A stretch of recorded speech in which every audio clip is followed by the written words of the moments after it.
Hello, and welcome to Greet the Week. I'm Mona Duncan, and today we're going to be talking about choices, choices, choices. So let me pull up the screen. I have two um, cards to show you on the screen, and then I'm just going to put it down and we're just going to talk for a few minutes. So, choices, choices, choices. Have you ever been at a place in your life where it seemed like there is no choice whatsoever? That it's a have to be or don't have to be or whatever, where there was just no choice that could be made. And so then I asked her, really, really, let's just get honest here. Once we get out of take our blinders off of just thinking that we do not have any choices. Once we take those blinders off, maybe we really can begin to see. Or did you think you did not have a choice? And that may be the first indication that we do have choices, when we begin to think that we don't have, or whenever we begin to really know that we do have choices. And so I have two quotes here. One is from Carl Jung, and he says,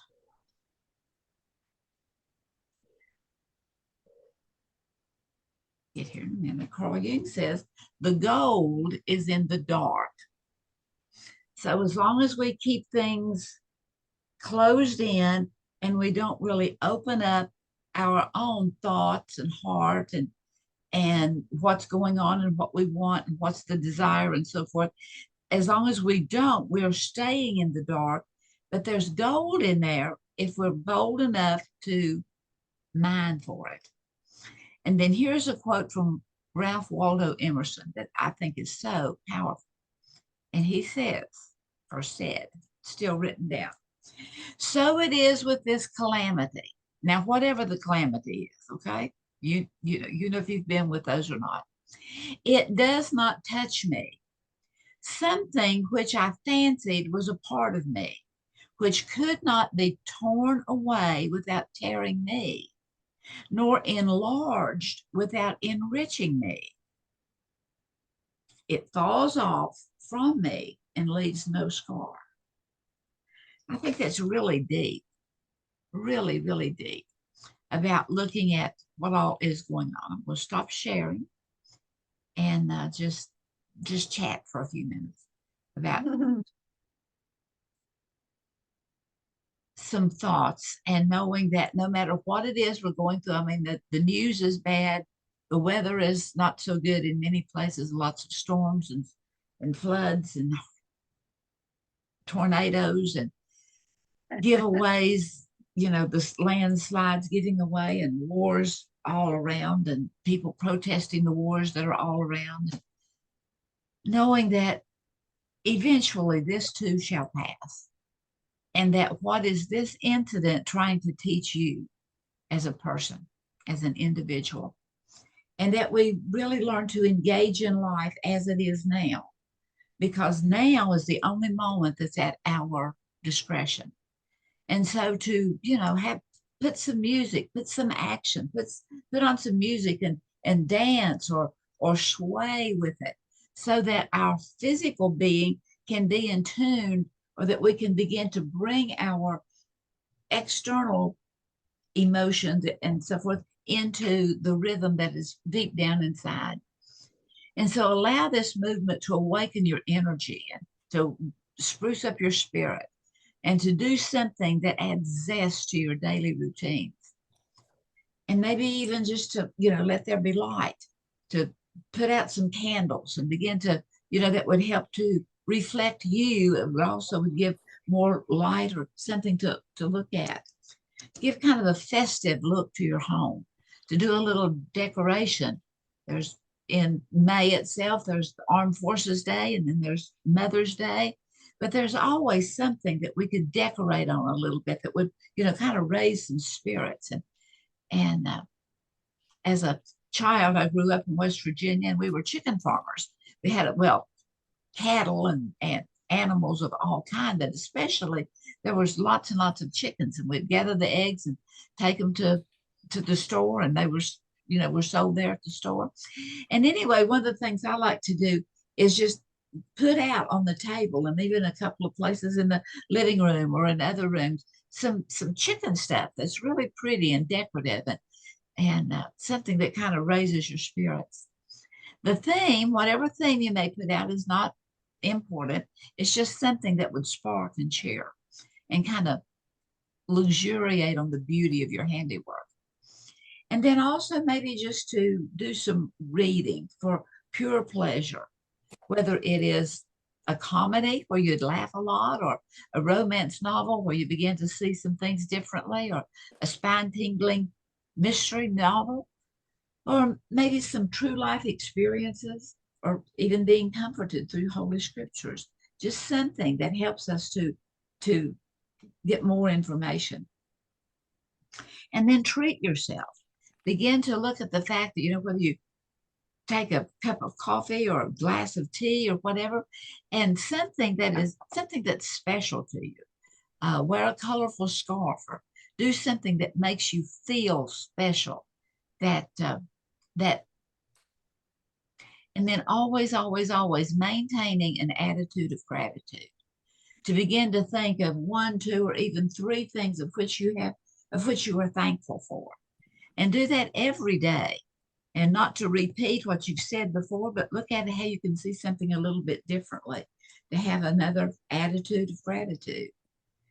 And to enumerate, if you're thinking about someone that you are thankful for, then begin to enumerate different character qualities of this particular person, and what you really like about them. And even if there's those little things that are kind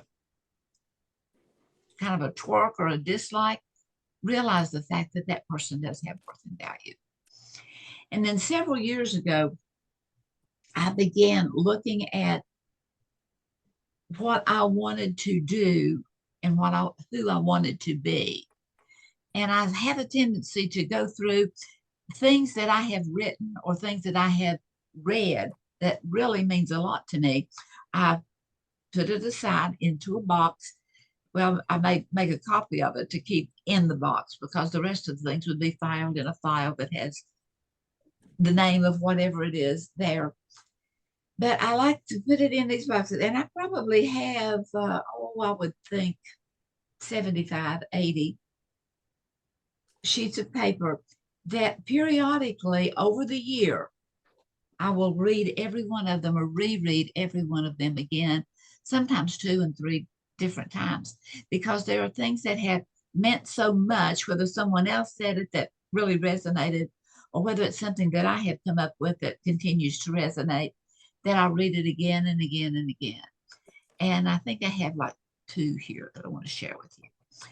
That was making the determination of looking at life,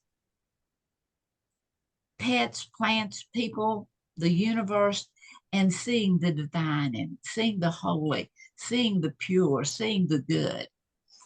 And then to breathe. I mean, whenever the breath is gone, we are gone from life on this planet.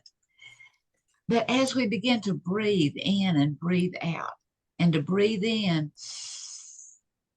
and let it expand your body, let it rise up your shoulders and bring your belly out and feel it in your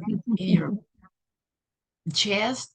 Just bring it in, and then hold it there for a minute, and feel that breath within you, that we wouldn't keep on if we didn't have that breath.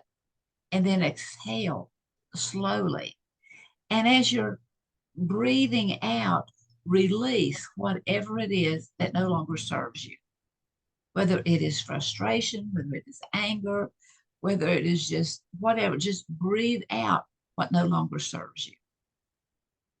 And then in the process of this breathing in and breathing out, begin to literally feel attunement in every cell of your body, that it's beginning to heal, or it's beginning to give more energy, just that attunement within the body that affects every cell.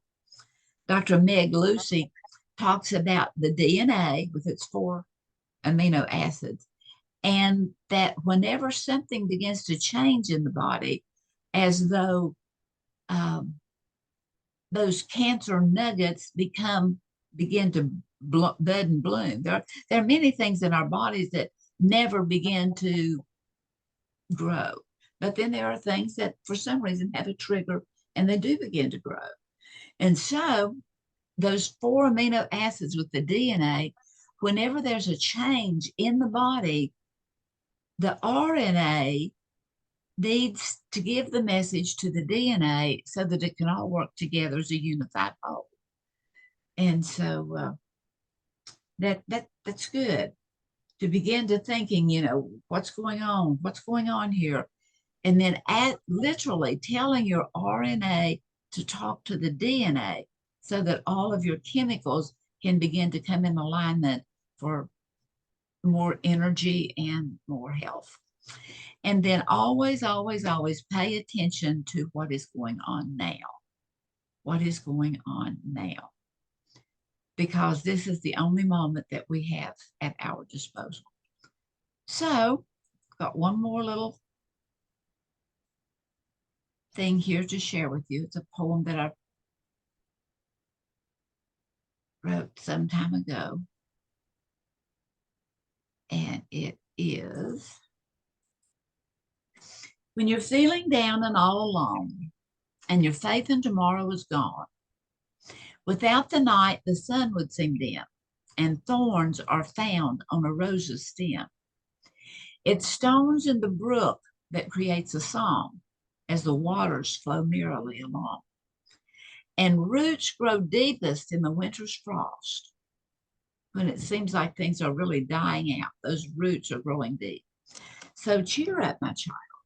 Your hope is not lost. So begin to think about that and to realize that we have more choices and or opportunities available to us than we may give heed to. So thanks for being here and many blessings.